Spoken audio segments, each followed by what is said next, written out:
Hello friends, నేను మీ ఆనంద్ విహారీ. ఈ రోజు మనం విశాఖపూర్ మేరీమాత టెంపుల్లో ప్రతి సంవత్సరం డిసెంబర్ 8వ తారీఖున జరిగే ఉత్సవాన్ని దర్శించడానికి వచ్చాం. ఈ మేరీమాత టెంపుల్ విశాఖపట్నం రైల్వే స్టేషన్ నుంచి 8 కిలోమీటర్ల దూరంలో ఉంది. ప్రతి సంవత్సరం డిసెంబర్ 8వ తారీఖున ఇక్కడ జరిగే ఉత్సవానికి ఎక్కడెక్కడి నుంచో ప్రజలు ఎంతో భక్తితో హాజరవుతారు. అంతేకాకుండా అన్ని మతాల వారు ఇక్కడ మనకు కనిపిస్తారు. పిల్లలు, పెద్దలు అందరూ ఈ ఉత్సవాన్ని దర్శిస్తారు. ఇక్కడికి వచ్చి మేరీమాతను దర్శించుకుంటే తమ కోరికలు నెరవేరుతాయని ప్రగాఢంగా నమ్ముతారు. గుడిని దర్శించాలంటే కాలినడకన అక్కడికి చేరుకోవాలి. ఇలా కాలినడకన వెళ్లే మార్గంలో మనకు అందమైన, ఎంతో అద్భుతమైన దేవుని జీవితంలో జరిగిన కొన్ని సంఘటనలను శిల్పాలుగాను, ప్రతిమలుగాను మనకు దర్శనమిస్తాయి.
ఇలా కాలినడకన కొండ మీదకు చేరిన భక్తులకు మొదట తలనీలాలు అర్పించే స్థలము ఎదురుపడుతుంది.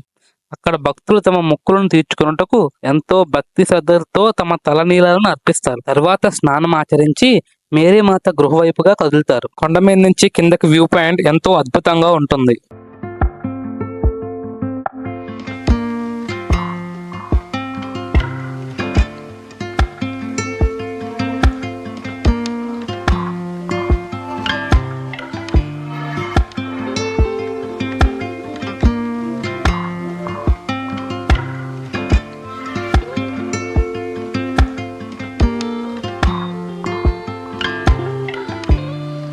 ఇక్కడ జన ప్రవాహం ఎక్కువగా ఉండటం కారణంగా షూ పద్ధతిలో భక్తులు వెళ్ళడానికి కొందరు వాలంటీర్స్ సహాయం చేస్తుంటారు. అలా గృహవైపు వెళ్లిన భక్తులు మేరీమాతను దర్శించుకొని తమ కానుకలను చెల్లించుకుంటారు. ఇక్కడ తొక్కిసలాటలు లాంటివి ఏమీ జరగకుండా పోలీస్ సిబ్బంది ఎప్పటికప్పుడు జాగ్రత్తలు తీసుకుంటూ ఉంటారు.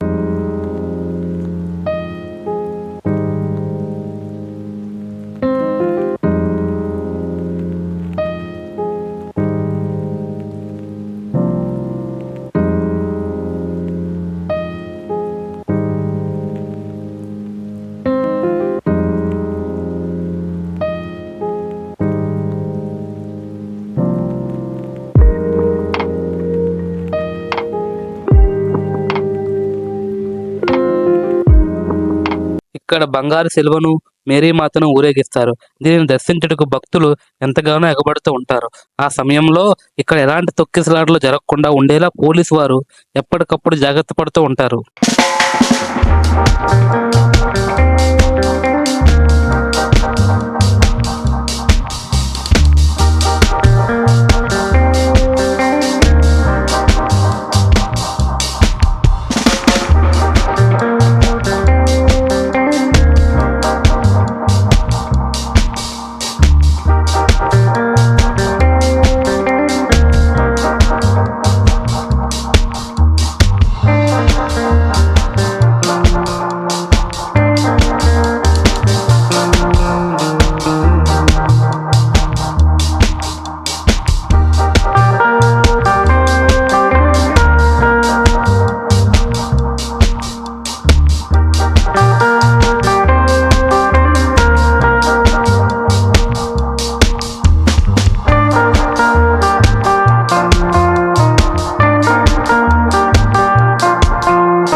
ఊరేగింపు తర్వాత బంగారు శిలను మేరీ మాతను ఇక్కడే ఉంచుతారు. భక్తులు క్యూ పద్ధతిలో వచ్చి వీటిని దర్శించుకోవచ్చు.